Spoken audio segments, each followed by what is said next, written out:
से, क्योंकि कोई नहीं ना, इसमें देखने वाली क्या बात है। हमें तो मालूम था कि कहीं ना कहीं ये होगा। मुझे तो अफसोस बारामूला पार्लिमानी हलके के लोगों के लिए है, क्योंकि ये बेल उन्हें उनकी खिदमत के लिए नहीं मिला है। ये बेल उन्हें पार्लियामेंट अटेंड करने के लिए नहीं मिला है। ये बेल एक मेंबर पार्लियामेंट की हैसियत से काम करने के लिए नहीं मिला है। ये बेल मिला है सिर्फ और सिर्फ यहाँ वोट हासिल करने के लिए, और उसके बाद इनको वापस तिहाड़ लेना पड़ेगा और नॉर्थ कश्मीर के लोग दोबारा एक नुमाइंदे के बिना होंगे। अब वोटर इसको किस तरह से लेगा और इस फैसले का उन पे क्या असर होगा हम देखेंगे।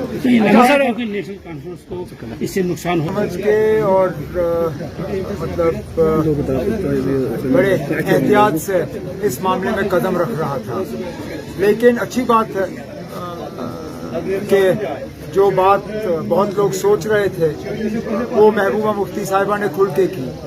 उन्होंने तो सीधा सीधा कहा है कि इंजीनियर रशीद साहब बीजेपी के कहने पे काम कर रहे हैं, और सवाल उठाया कि ये जो सारा पैसा खर्च हो रहा है उनके उम्मीदवारों पे, ये पैसा आ कहां से रहा है।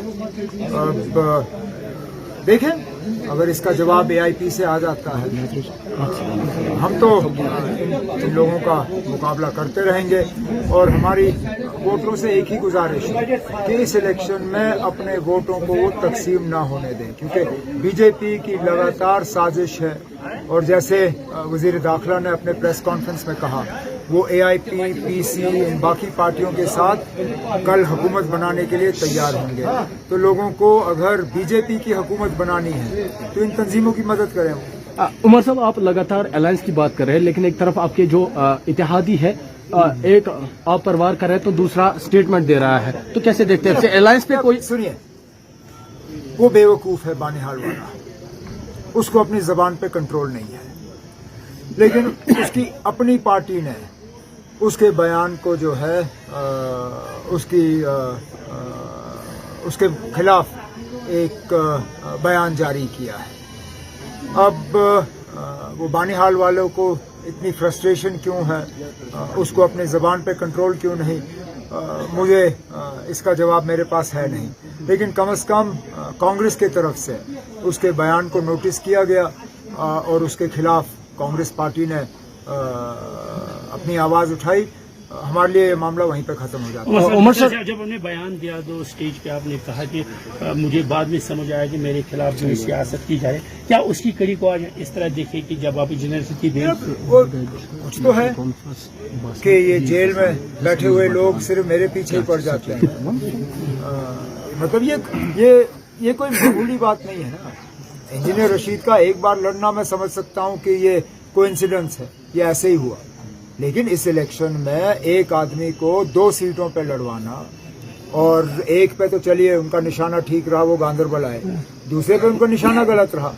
वो उम्मीद कर रहे थे कि मैं बीरवा से कागज भरूंगा, मेरा बड़गाम से कागज भरने का इरादा था। अगर मैंने 2 दिन पहले बड़गाम का ऐलान किया होता, आप मान के चलिए कि वो क्या नाम है, सर्जन बरकती, उसने बड़गाम से कागज भरा। तो ऐसा हम मान सकते हैं कि उमर साहब को असेंबली जैसे पार्लियामेंट से पहले दूर रखा, अब कोशिश ये की जा रही है कि असेंबली से भी कोशिश तो ये कर रहे हैं ना, लेकिन मैं उम्मीद कर रहा हूँ कि इस बार इंशाल्लाह उनकी कोशिशें नाकामयाब होंगी। उमर साहब, a question from your speech.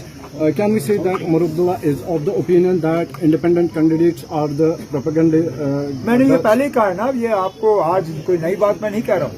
मैंने तो साफ तौर अपनी तकरीरों में कहा है कि इंडिपेंडेंट को वोट देना बीजेपी को वोट देने के बराबर है। अगर आप बीजेपी को बाहर रखना चाहते हो तो नेशनल कॉन्फ्रेंस और नेशनल कॉन्फ्रेंस के अलायंस को वोट दीजिए।